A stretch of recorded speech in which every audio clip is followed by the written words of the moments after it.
नमस्कार one call family. आज आपण समजून घेणार आहोत म्हणजे इव्हिल ॲपमध्ये आपण प्रॉफिट अँड लॉस स्टेटमेंट तसेच ट्रान्झॅक्शन रिपोर्ट कसं पाहावं ते. तर इथे आपल्याला अलाव करायचं आहे. त्यानंतर इथे आपला लॉगिन आय डी म्हणजे जो UCC आहे तो इथे टाकायचा आहे. त्यानंतर आपण जो आपला सेट केलेला पासवर्ड तो इथे आपल्याला अप्लाय करायचा आहे. त्यानंतर एक आपल्याला OTP येईल मोबाईलवर, तो OTP इथे टाकून घ्यायचा आहे.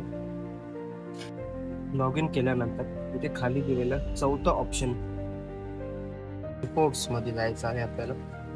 त्यानंतर तिथे म्युच्युअल फंड मध्ये प्रॉफिट अँड लॉस,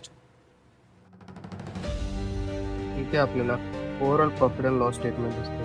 त्यामध्ये इक्विटीमध्ये आपल्याला प्लस मायनस, डेटमध्ये प्लस मायनस, अदर्समध्ये प्लस मायनस झालेले अमाऊंट इथे आपल्याला शो होते. इथे इक्विटीमध्ये आपल्याला काही प्लस मायनस झालं असेल ते इथे शो होतं. त्यानंतर डेटमध्ये काही प्लस मायनस झाले असेल तर ते इथे शो होतं.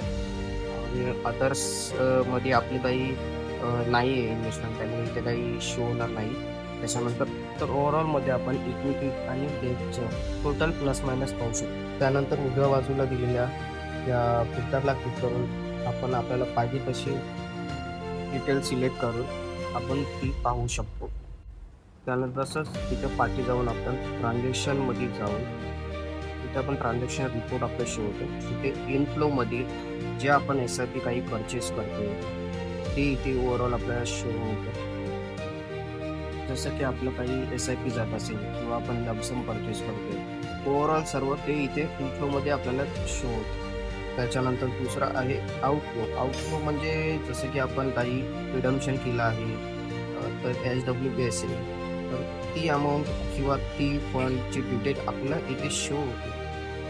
तसेच आपण उजव्या साईडच्या वरती दिलेल्या फिल्टरच्या ऑप्शनला क्लिक करून आपल्याला पाहिजे असलेली डिटेल आपण सिलेक्ट करू शकतो. जसं की सब टाईप म्हणजे कोणत्या प्रकारचे फंड आपल्याकडे आहेत ते आपण इथे सिलेक्ट करू शकतो. त्यानंतर AMC म्हणजे कोणत्या कंपन्यांमध्ये आपली इन्व्हेस्टमेंट आहे ते आपण इथे सिलेक्ट करू शकतो. त्यानंतर स्कीम म्हणजेच आपल्याकडे असलेल्या काही स्मॉल, मिड, लार्ज अशा काही स्कीम आपण इथे सिलेक्ट करू शकतो.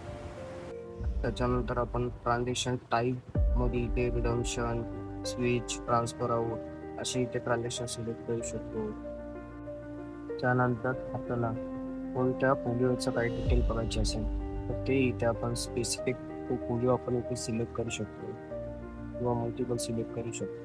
त्यानंतर आपण इथे from date to date select करून त्या पिरियडचं ट्रान्झॅक्शन पाहू शकतो. धन्यवाद.